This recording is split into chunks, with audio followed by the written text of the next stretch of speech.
In May 2008, a devastating earthquake struck China's Sichuan province with such ferocity that it exceeded the Richter scale. Nearly 90,000 people lost their lives, and more than 400,000 were injured.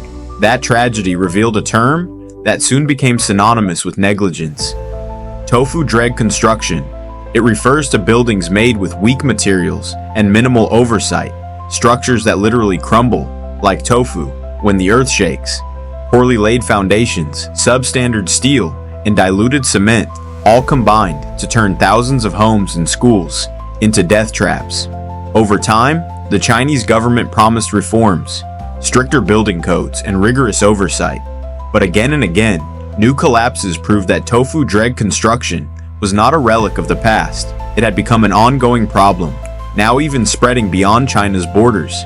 On March 28, 2025, a powerful earthquake with its epicenter in Myanmar shook all of Southeast Asia. The tremors reached Bangkok, where a newly completed modern building suddenly collapsed as if it were made of cardboard. In mere seconds, tons of concrete and steel crushed everything beneath. Shocked Thais wondered how a single building could collapse so violently, while neighboring structures barely had cracks. The answer came quickly. The building bore the stamp of a major Chinese construction company, contracted under the Belt and Road Initiative, BRI. The scandal escalated when the very next day, 4 Chinese nationals were caught in the early morning, attempting to steal 32 documents, blueprints, lab reports, and construction logs, all critical for forensic investigations. At the same time, the company erased all references to the project from its website, and Beijing censors swept forums and social media clean to prevent any comparisons with the 2008 earthquake. The goal was obvious: without blueprints or records, proving structural failures, bribes, or falsified certificates would be nearly impossible. But the attempt failed. Thai police arrested the intruders and revealed that at least 30 engineers' signatures had been forged. Additionally, investigators found shipments of rebar from Xinyuan steel that didn't meet the country's strength standards. Xinyuan steel is not an unknown name to workplace safety inspectors. In just the past year, the company suffered a crane collapse that killed 7 people and an explosion that claimed 2 more lives. Thailand's authorities immediately ordered a halt to all its local operations for ignoring repeated safety recommendations. The other piece of the puzzle was China Railway Number 10, the primary contractor that had outsourced the substandard steel. This pattern is common in many BRI projects: Chinese consortiums hiring Chinese suppliers, employing Chinese laborers, and sending profits back to Chinese accounts. The loan money returns to Beijing, and the host country is left with the debt and, too often, shoddy infrastructure. What happened in Bangkok is just the latest chapter in a broader saga that stretches from Central Asia to the Indian Ocean. In Tajikistan, in 2016, Beijing financed a 400-megawatt power plant for $350 million. When Dushanbe couldn't repay the loan, China seized control of its gold mines, and later, its silver mines too. In Sri Lanka, the country racked up more than $12 billion in Chinese loans. Unable to meet interest payments, it handed over its Hambantota port for 99 years, a strategic maritime gateway that Beijing hopes to convert into a military logistics hub. In Pakistan, which received $26 billion, the country now teeters on the edge of bankruptcy. Several of the 12 BRI-financed power plants remain offline until Islamabad can provide massive advance payments.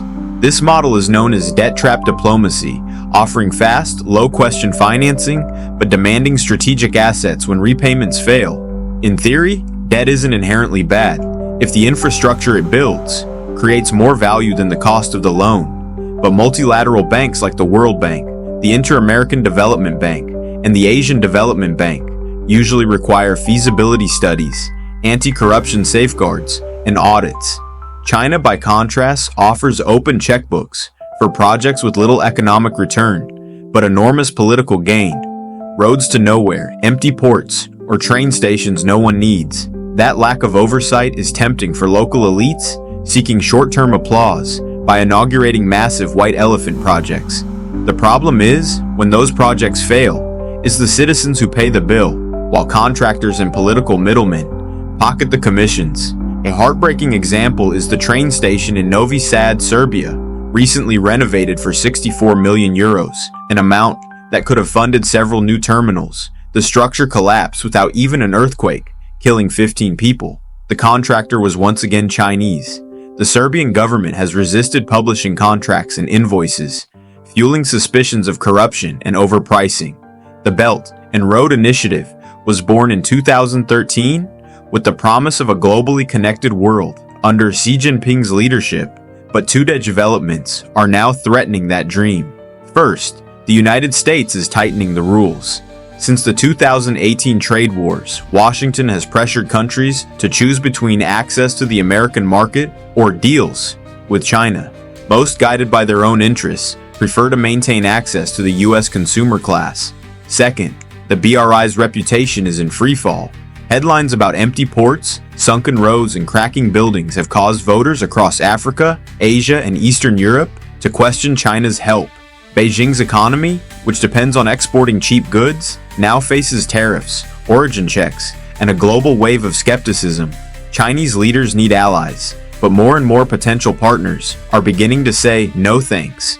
Since joining the WTO, China built its growth strategy on exporting subsidized goods, often supported by a deliberately devalued yuan. The idea was simple: flood global markets, undercut local industries, and turn foreign countries into captive consumers. Through the BRI, China also secured ports, pipelines, and mines to feed this export machine. But today, the landscape has shifted. There are tariffs, stricter customs inspections, and global supply chains moving toward India, Vietnam, or Mexico. With fewer buyers and declining credibility, BRI flagship projects like Hambantota or the Tajik power plant are increasingly being exposed as fragile dominoes in a faltering empire. The collapse in Bangkok wasn't an isolated accident, it's a metaphor. A crumbling building, yes, but also a crumbling strategy. As more governments demand transparency and real standards, it's becoming harder for Chinese construction firms to keep up the act. Xi Jinping now faces a dual challenge: convincing the world that the BRI still has value, and ensuring at home that Tofu Dreg construction doesn't cost more Chinese lives, or worse, drive away strategic partners. Meanwhile, victims from Thailand, Serbia, and beyond are asking for something simple: that the ground beneath their feet not be built on lies. International reputation, like a skyscraper, rises one brick at a time, and when even one of those bricks is fake, the crash can be heard across the globe. Each cracked column, each falsified blueprint, each forged signature brings Beijing one step closer to a disturbing outcome, standing alone among ruins that expose the hollowness of its global ambition. That's all for today. See you in the next video. Like, comment, and subscribe.